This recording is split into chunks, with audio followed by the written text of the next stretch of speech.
Before we start, this is one of those stories where nothing obvious happens. No jump scares, no clear answers. Just a growing feeling that someone knows more than they should. Earlier this year, my girlfriend and her sister inherited a cabin after their mother passed away. It's a nice place, private lake surrounded by forest. Her mother used to live there alone for most of the year. Since June, my brother-in-law and I have been spending weekends there fixing it up. Minor repairs, a second bedroom, a small pier for the kids. Nothing unusual. People stopped by occasionally. Locals curious about the renovations. Friends of my girlfriend's mother coming to pay their respects. Everyone was polite. We put up a private property sign at the entrance, and for the most part, people respected it. The worst we ever saw was a Ford F-150 pulling into the parking area, then reversing and leaving. We know it was an F-150 because we installed a security camera. The cabin's a couple of hours from home and we're never there during the week. My sister-in-law insisted on it. At the time, it felt unnecessary. Last month, I went up there alone. My girlfriend and her family were attending a wedding, and nothing I had planned required help. When I unlocked the cabin door, I was hit with the smell of cheap cigarette smoke. Strong. Thick. We don't smoke. Neither does anyone in the family. I grew up in a smoke-free house, so it stood out immediately. I couldn't find the source. The smell lingered all weekend and made me nauseous. Aside from that, nothing seemed obviously wrong. There were dirty dishes in the sink. I figured my brother-in-law might have forgotten to clean up, but I couldn't shake the feeling that someone had been inside. No proof. Just a sense that something wasn't right. After that weekend, I started checking the security camera footage. That's what messes with me the most. Weeks of footage. Nothing. No people, no vehicles.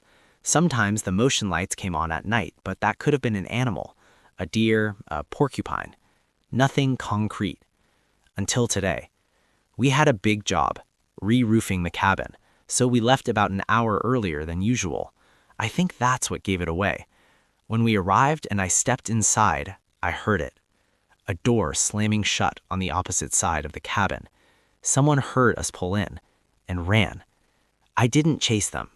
I don't know who it was or what they might do. By the time I reached the front patio, they were already gone, disappearing into the trees. One thing stood out.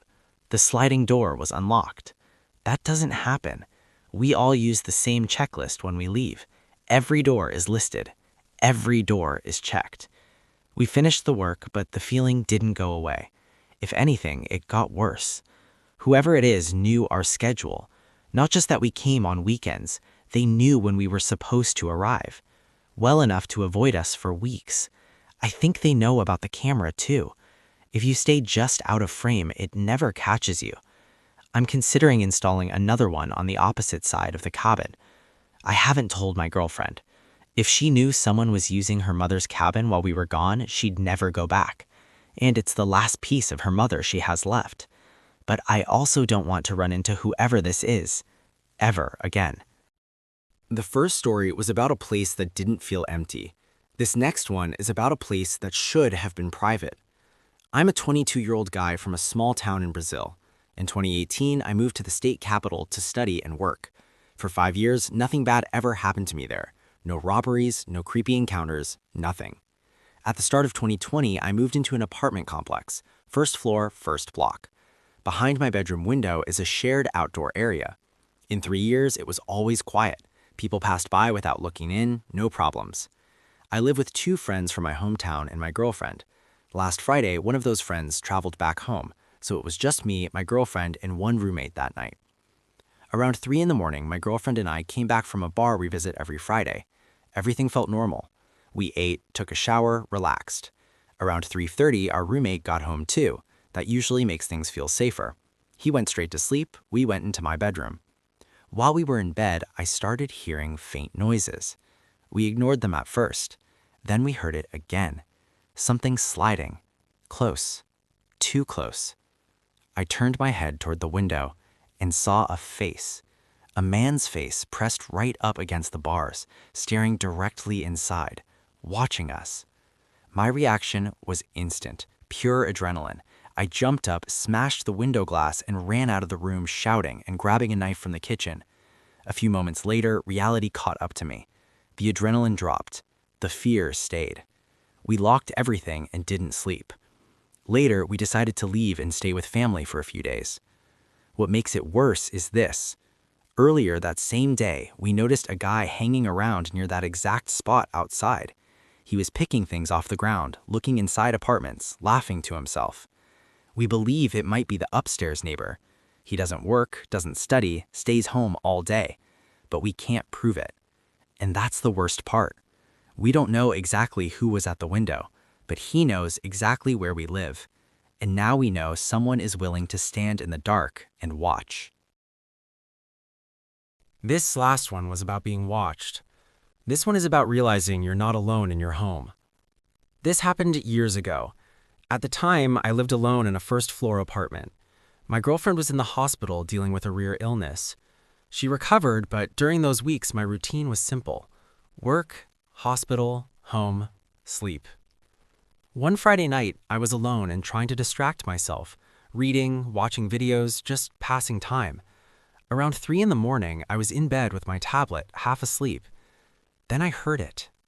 A very specific sound. Outside my bedroom was a long corridor that led straight to the kitchen. The building was old, built in the 1950s. The kitchen door was warped. Whenever you turned the knob, it snapped loose with a sharp, distinct clack. That's the sound I heard. My mind started racing. Did I imagine it? Was it a mechanical failure, or had someone just opened my kitchen door? My heart was pounding. Next to my bed, I kept a broomstick, a makeshift weapon just in case. I grabbed it with one hand and my phone with the other. My plan was simple. Call emergency services, open the bedroom door.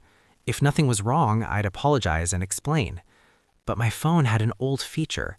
If you pressed a certain key combination, it would fake an incoming call. I hit it by mistake. The phone started ringing loudly. I shut it off immediately. But now it was obvious. Whoever might be in the apartment knew I was awake. I froze and listened. Nothing. Total silence. I dialed emergency services for real this time, raised the broomstick, and opened the door. The moment I stepped into the corridor, someone ran past me, fast. They rushed into the kitchen and slammed the door. I shouted and started after them, then stopped. What if there was more than one person inside? Another hallway led to the living room and office. The office light was on. Someone had been there. I stepped back to avoid being surrounded. The operator spoke through the phone. I gave my address. They said officers were close. I waited. The apartment was silent. But there was a smell. Strong, rotten, unmistakable. I could still smell it in the air. The police arrived within minutes, though it felt longer. I unlocked the door and let them in. We searched the entire apartment together, every closet, every corner. No one. In the kitchen, the answer was clear. One of the back windows was open. Outside it ran a large drain pipe along the wall. The intruder had climbed up and entered through the window. The officers searched the neighborhood but found no one matching the description. Nothing was stolen, which made it worse. The bedroom light had been visible under my door. He knew someone was home and came in anyway. I didn't sleep that night. The next morning, I checked the yard behind the building.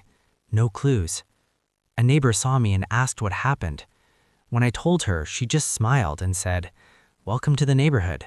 We all have stories like that here. Never leave your windows open." The next day, I installed a motion alarm in the kitchen. Nothing like that ever happened again, but I never slept the same way in that bedroom. Even years later, in a different apartment on a higher floor, sometimes I still remember that sound, the kitchen doorknob snapping loose in the dark, and someone already inside. This happened last Friday. I was 17 at the time and home alone. My parents were staying at our cabin a few kilometers away. My sister was at work. I'm used to being alone in the house during summer. It's old, it creaks and settles. None of that usually scares me. What made me feel safer that night was the dog. He barks at everything. every sound, every passerby. If something was wrong, he'd let me know. Just before midnight, he started barking. Loud, aggressive. It immediately felt different. I stayed in bed at first, telling myself it was someone walking past the glass patio door near the alley. Normally, he stops after a few seconds. This time he didn't. He kept barking and growling. I got up and went upstairs. My bedroom is in the basement. He was standing, stiff and alert, at the glass door. I walked over to close the curtains and saw the door was open a few inches, 2 or 3 inches. I had let him out earlier that night. I remember closing it. I'm extremely paranoid about break-ins. I always lock doors. But in that moment, I forced myself not to panic. I closed it, locked it, checked it twice. Using my phone flashlight, I searched the entire upper floor. Rooms, closets, corners, nothing. I went back downstairs. Lying in bed, I could hear the dog walking around above me. Then it started sounding like 2 sets of footsteps, his and something heavier. I told myself I was overthinking it, put on headphones, eventually fell asleep. Around 2 a.m., my sister came home from work. I woke up just before she entered. The dog was in the basement outside my bedroom door, whining. He never goes down there. There's even a gate to stop him. I opened the door, and at that moment, my sister came in through the front entrance. We let the dog out using the front door, not the glass patio door. We talked for a bit, then I went back to sleep. I forgot about the door incident for a few days, until tonight. We were picking a horror movie to watch, and I mentioned it as a creepy little story. My sister looked at me and said, that same night, about an hour after she got home, the patio door was open again. The same door I had locked from the inside. My stomach dropped. We tried to explain it away. Maybe she used that door, but we both clearly remembered using the front door. Then the timeline started lining up. If someone had entered earlier, I might have locked them inside when I shut and locked that door. They would have been upstairs while I searched, hiding quietly, knowing the house wasn't empty, knowing there was a barking dog. Later, when I was in the basement and my sister was in the bathroom, they could have slipped out through that same glass door, in a hurry. That would explain why it was opened wider the second time. Nothing was stolen, but in our town, there have been break-ins where nothing was taken, just entry, just presence. I still don't know if someone was really inside that night. Part of me doubts it, but the details line up too well, and I can't shake the thought that someone may have been in the house with me while I slept alone in the basement. When I was 20, I lived in my first apartment in downtown Atlanta. It wasn't great, but it was mine. I was in a serious relationship at the time, and my girlfriend stayed over almost every night. Everything felt normal, comfortable, safe. One night, I woke up and saw a man standing in my bedroom doorway. I deal with sleep paralysis sometimes, so my first thought was that it wasn't real. But something felt different. I could move. I rubbed my eyes, and he was still there, fully real. That's when it hit me. Someone was inside my apartment. I grabbed a knife from my bedside table and got up to check, running on pure adrenaline. Looking back, that was a terrible decision, but instinct took over. Right outside the bedroom, I saw a shampoo bottle from my bathroom on the floor. There was liquid splashed across the wall and ground. For a moment, I thought it was something worse. Later, police confirmed it was just shampoo, but at the time, it made everything more disturbing, because it proved something important. This wasn't a dream, not a hallucination. A real person had been moving around my apartment. He fled through the back exit, and he took my key. It was the kind of lock that only opens from the inside, so by locking it behind him, he trapped me inside and prevented me from following. My girlfriend and I left immediately and went to a friend's apartment to wait for the police. When officers finally arrived and cleared the place, We went back in. All my electronics were gone. Laptop, devices, everything portable. We later learned he had broken into other apartments nearby, too. As far as I know, he was never caught. And to this day, I still remember the moment that stays with me the most. Not the theft, not the mess, just waking up and seeing someone already standing in the doorway, watching. All right, the last story is different, longer, stranger, and it keeps escalating. This happened during my honeymoon in the mountains. My wife and I had just gotten married. We booked a long campground stay across the country, brought our dogs, planned to disconnect and enjoy nature. A few days in, everything was perfect. We're experienced campers, so other campers often came to us for help. Tools, supplies, setup advice. Then she appeared. One afternoon, we were sitting under a pine tree having drinks and playing cards. Suddenly, she was just there. No footsteps, no approach, just there. She asked if she could pet the dogs. They reacted instantly, barking like they hadn't sensed her coming. I said no. She didn't leave. She just stood at the edge of our sight, not looking at anything, not speaking, just present.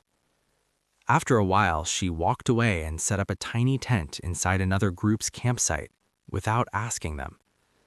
The next morning, I walked past her tent on the way to the showers. On the way back, she unzipped the tent right as I approached. She was completely undressed and deliberately putting on a display, stretching, moaning, facing me. It was clearly intentional. I went straight back and told my wife. We laughed it off at the time. Later that day, we went hiking. At the trail entrance, she appeared again, coming from behind us. When she noticed I saw her, she stopped and stood still. Same blank posture, same stare. We kept walking. She followed at a fixed distance. When we stopped, she stopped. When we tried to let her pass, she refused. That's when it stopped being coincidence. We cut the hike short and returned to camp. That night, my wife saw her again trying to attach herself to two other girls at the campground showers. They didn't know her, didn't invite her. She had just inserted herself into their plans. Around 3 a.m., we woke to a scream outside our trailer, a human scream. I lifted the window cover slightly. She was standing on the path outside, motionless, looking toward us. After a long moment, she calmly walked away. The next day, our friends arrived to camp with us. Within minutes, she appeared inside our site again, too close, too familiar. She tried handling their gear without permission, held tools, ignored boundaries. Then suddenly dropped everything and ran off.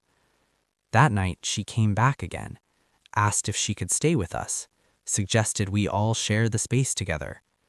No hesitation, no embarrassment, just direct. When we refused, she smiled at me specifically, then walked into the forest. Later, her campsite was found destroyed, belongings scattered everywhere. Her tent gone, no sign of her. We reported it to Park Patrol. We didn't see her again until the final evening. We were watching the sunset from a mountain viewpoint. My wife spotted her first, standing down the slope in the trees, watching us. She eventually walked up and sat beside us on a rock, said nothing, just sat there. We quietly took a photo with her in frame just in case, then left. We never saw her again. Looking back, she clearly needed help, but the behavior, the following, the night screaming, the silent appearances, it crossed far beyond social awkwardness. To our honeymoon stalker, let's never meet again. And that's where we'll stop tonight. Real people, real places, real moments that turned wrong very fast. Which story disturbed you the most? And be honest, what would you have done differently in their place? I read the comments, so tell me your theories. Tell me what felt real and what you think they missed. If you made it this far, leave a like so I know you want more of these. If you enjoy real creepy encounters and true stories, subscribe. And if you have your own experience, you can share it in the comments too. Some of the best stories I read next come from viewers. Stay aware, lock your doors, and I'll see you in the next one.